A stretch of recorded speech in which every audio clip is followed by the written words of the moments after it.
Պատկերացրեք, որ այն տեխնիկան, որով դուք օգտագործվել եք 40 տարի շարունակ, այժմ աննկատ վնաս է հասցնում ձեր առողջությանը։ Շատ տարեց տղամարդիկ երբեք չեն սովորել հարմարվել փոփոխություններին։ Նրանք պարզապես շարունակում են անել այն, ինչ միշտ սովոր էին, ավելի արագ, ավելի ուժեղ, կենտրոնանալով միայն վերջնական արդյունքի վրա։ Բայց 60-ից հետո ձեր մարմինը փոխվում է։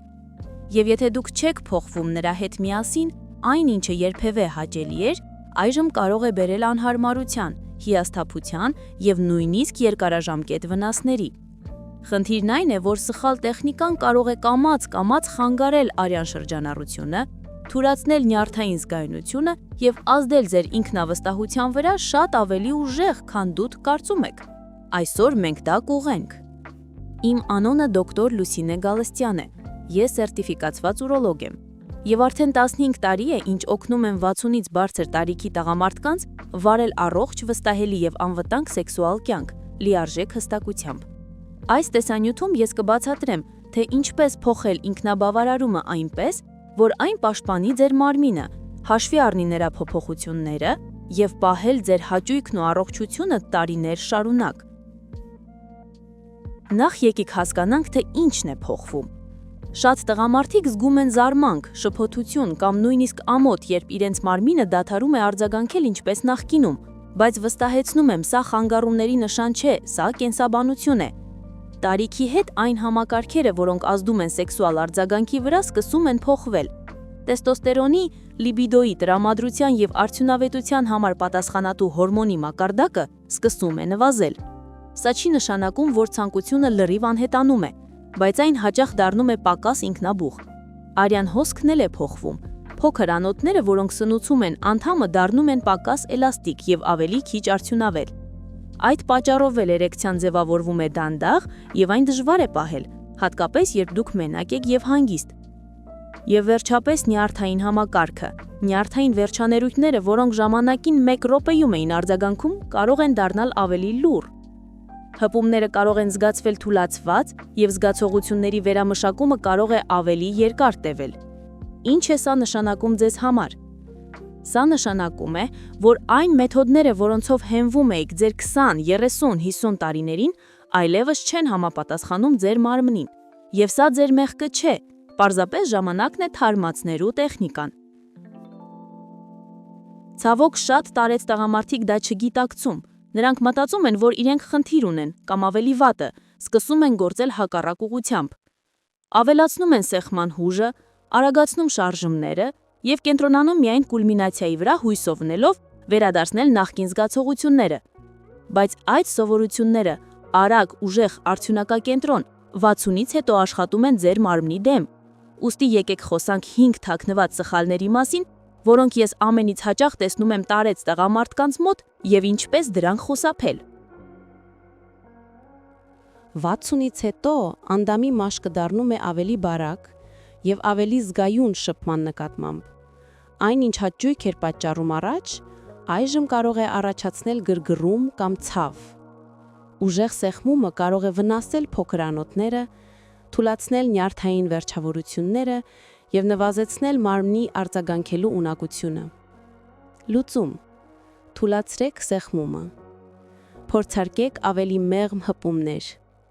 Ձեր նպատակը ուժը չէ, այլ զգացողությունը։ Սխալ 2. Չափազանց շտապելը։ Երբ նյարդային համակարգը դանդաղում է, արագ շարժումները կարող են գերբեռնվել։ Ուղեղը չի հասցնում արագ մշակել ազդակը, և հաճույքը կարող է թվալ թույլ կամ խառն։ Մտածեք ձեր մարմնի մասին որպես ռադիո, որը պետք է նորից ճշգրիտ կարգավորել։ Երաժշտությունը կա, բայց ալիքը պետք է նուրբ ճշգրտվի։ Դանդաղ, հարթ և ռիթմիկ շարժումները թույլ են տալիս ուղեղին լիարժեք ընկալել բոլոր զգացողությունները։ Սխալ 3. Խուսափել լուբրիկանտից։ Շատ տղամարդիկ մտածում են, որ լուբրիկանտը կարիք ունի միայն զուգընկերոջ հետ սեքսի ժամանակ կամ միայն կանանց համար։ Սա այդպես չէ։ Տեստոստերոնի նվազումը բերում է նույնիսկ տղամարդկանց մոտ բնական խոնավության նվազման։ իսկ բարակ մաշկը սրում է չոր շփման վտանգը։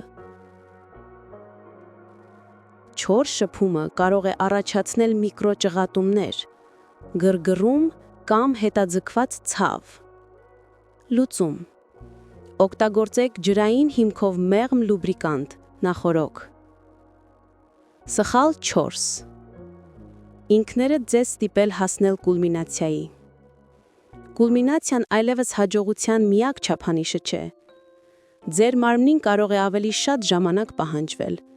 և ոգևորությունը կարող է գալ ալիքներով։ Սա անհաջողություն չէ, այլ նոր ռիթմ։ Չափազանց ձգտելը ակտիվացնում է ստրեսային հորմոններ, որոնք խանգարում են հաճույքին։ Թուլացեք։ Եթե դուք ձեզ լավ եք զգում մինչև կուլմինացիան, սա նորմալ է։ Եթե ցանկանում եք կանգնալ և շարունակել ավելի ուշ, նույնպես նորմալ է։ Սխալ 6. Անտեսել մարմնի ազդակները։ Տասնամյակների սովորությունից հետո հեշտ է գործել ավտոպիլոտով,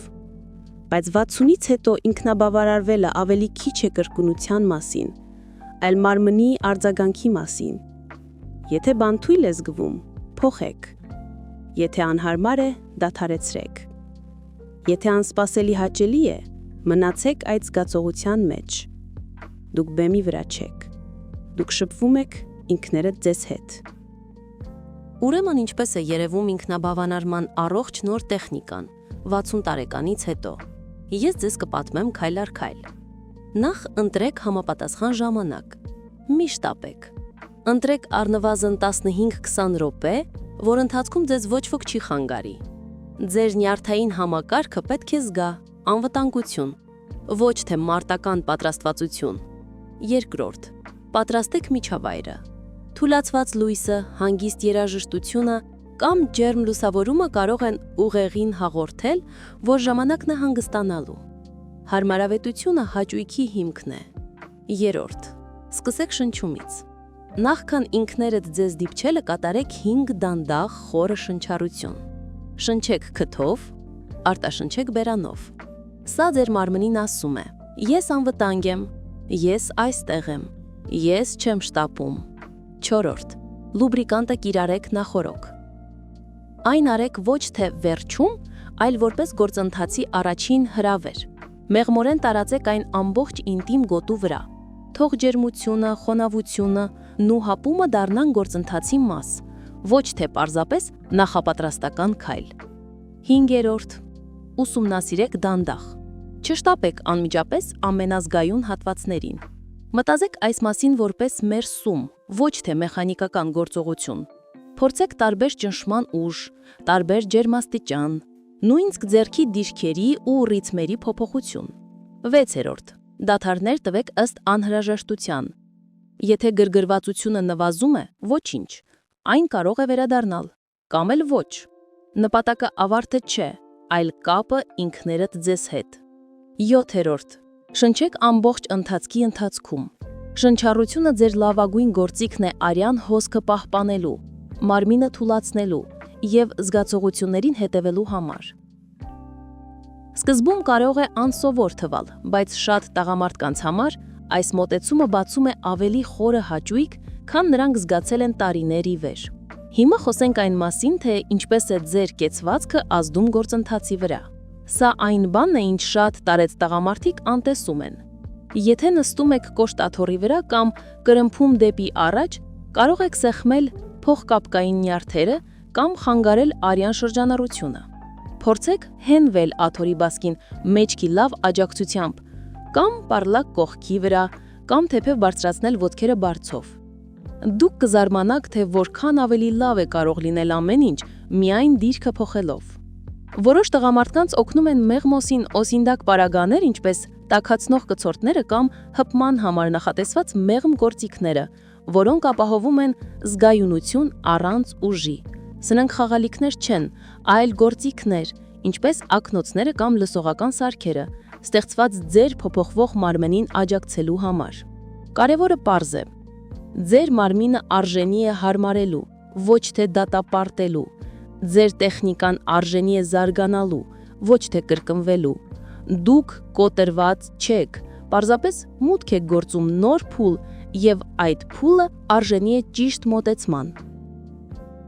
Հիմա անցնենք ոչ պակաս կարևորին, այլ ձեր տրամադրությանը, հոգեբանական վիճակին ու ինքնախնամքի զգացական կողմին։ 60-ից հետո ինքնաբավարարելը ոչ միայն ստիմուլյացիա է, այլ տարածք, որտեղ ձեր միտքը, մարմինը ու նյարդային համակարգը կարող են միավորվել առանց ճնշման, մեղքի կամ ամոթի։ Շատ տղամարդիկ դեռ պահում են լուր սպասելիքներ, որ ամեն ինչ պետք է լինի որոշակի ձևը, պետք է ավարտվի որոշակի ձևը, եւ եթե այդպես չէ, ապա ինչ-որ բան սխալ է։ Բայց իրականում դուք չեք պիրեժվայթը զախողման։ Դա պարզապես հաճույքի այլ տեսակ է, ավելի դանդաղ, ավելի մեղմ եւ ավելի կապված ներկապահին լինելու հետ, ոչ թե կատարողականի։ Մի շտապեք։ Թույլ տվեք, որ փորձառությունը զարգանա որպես դանդաղալիք, ոչ թե պայթյուն։ Եթե զգում եք լարում, դադարեք։ Եթե շեղվում եք, շնչեք։ Եթե բավական հաճույք եք զգում առանց կուլմինացիայի, թույլ տվեք դա լինի։ Սա մրցույթ չէ, սա փորձություն չէ, սա ելույթ չէ։ Սա ձեր մարմնի լեզուն նորից հասկանալու գործընթացն է։ Եվ ժամանակի ընթացքում կտեսնեք, որ այն, ինչ ասում է ձեր մարմինը հիմա, տարբերվում է նրանից, ինչ ասում էր առաջ, բայց ոչ մի կերպ պակաս արժեքավոր չէ։ Եվ հիմա խոսենք այն մասին, թե երբ է պետք դիմել բժշկի։ Թեպետ շատ փոփոխություններ բնական են, դրանց մի մասը կարող է լինել նշան, որ ձեր մարմնին անհրաժեշտ է օգնություն։ Տարբերությունը իմանալը նշանակում է խնամք, ոչ թե դատապարտում։ Ահա 4 հստակ նշան, որոնց դեպքում արժե դիմել ուրոլոգի։ 1. Մշտական ցավ կամ անհարմարություն ինքնաբավարարումից առաջ, ընթացքում կամ հետո։ Թեթև վայրոցը, չորությունը կամ ցավը, որոնք չեն անցնում լուբրիկանտի կամ ավելի մեղմ տեխնիկայի կիրառմամբ, կարող են վկայել բորբոքման, փոքր վարակների կամ հյուսվածքների գրգռման մասին։ Սրանք շատ տարածված եւ բուժելի վիճակներ են, բայց անուշադրության մատնելու դեպքում կարող են ավելի վատանալ։ 2. Զգայունության հանկարծակի կամ մշտական նվազում։ Զգայունության դանդաղ նվազումը նորմալ է տարիքի հետ, բայց կտրուկ թմրությունը կամ մեռած գոտին կարող է հուշել նյարդային խնդիր, որը պետք է որքան հնարավոր է շուտ զնել։ Որքան շուտ հայտնաբերվի, այնքան լավ կլինի կանխատեսումը։ 3. Էրեկցիայի անկարողություն, նույնիսկ հանգիստ ու անվտանգության միջավայրում։ Եթե նախկինում գրգռվածությունը նորմալ էր, իսկ հիմա թվում է անհնար, չնայած հանգստին, մենությանը եւ հարմարավետությանը, սա կարող է նշան լինել արյան հոսքի խնդրի կամ հորմոնալ փոփոխությունից։ Սա ձեր տղամարդկայնության արտացոլումը չէ։ Սա անոթային համակարգ է, որը կարող է կարիք ունենալ բուժման։ 4. Էմոցիոնալ ստրես կապված ինքնախնամքի հետ։ Եթե ինքնաբավարարման ընթացքում կամ հետո զգում եք անհանգստություն, ամոթ, տրտմություն կամ հեռացում սեփական զգացողություններից, մի անտեսեք դա։ Էմոցիոնալ առողջությունն ու սեքսուալ գործառույթը սերտ կապված են։ Բժշկի հետ խոսալը թուլության նշան չէ։ Դա հոգատարություն է ձեր բարեկեցության հանդեպ։ Ձեզ հարկավոր չէ սպասել, մինչև ինչ-որ բան լուրջ սխալ գնա։ Նույնիսկ 30 րոպեանոց պարզ խորհրդատվությունը ուրոլոգի հետ կարող է ձեզ տալ հստակություն, հանգստություն եւ ճիշտ քայլեր։ Եթե չգիտեք ինչպես սկսել խոսակցությունը, փորձեք ասել մի բան այսպես. Ես նկատել եմ որոշակի փոփոխություններ այն բանում, թե ինչպես է իմ մարմինը արձագանքում միայնակ ակտիվության ժամանակ։ Սա նորմալ է տարիքային փոփոխություն, թե արժե ուշադրություն դարձնել։ Դուք նաև կարող եք նշել կոնկրետ ախտանիշներ՝ չորություն, զգայունության կորուստ, կասկածներ արյան հոսքի վերաբերյալ։ Փորձառու բժիշկները շատ լավ կհասկանան, թե ինչի մասին է խոսքը, եւ կվերաբերվեն ձեզ այն հարգանքով, որին դուք արժանի եք։ Եզրակացություն։ Եկեք ամփոփենք։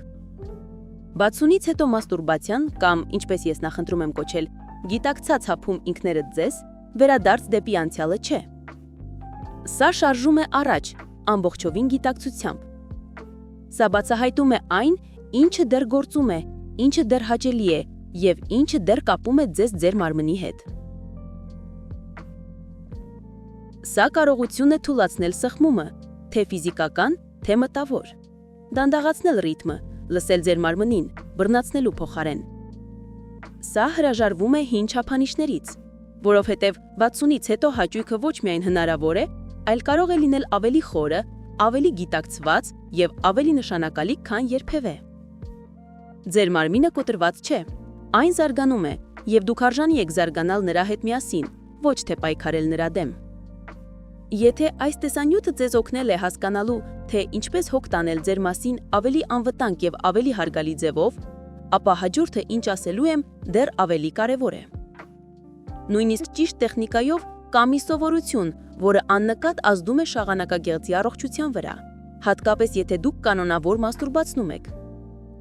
Շատ տղամարդիկ չգիտակցում են դա, մինչև արդեն ուշ է լինում։ Ուստի,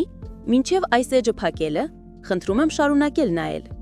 Հաջորդ տեսանյութում ես բացատրում եմ, թե ինչ պետք է իմանա յուրաքանչյուր տարիքային տղամարդ, թե ինչպես է ինքնաբավարարումը ազդում շաղանակագեղձի վրա եւ ինչ անել դրա փոխարեն։ Սեղմեք այստեղ դիտելու համար։ Եթե դուք տարիքով եք եւ մաստուրբացնում եք, լիակատար լրջությամբ խնդրում եմ դիտել այն, որովհետեւ ինքնախնամքը նշանակում է տեղյակ լինել եւ մեկ քայլ առաջ լինել։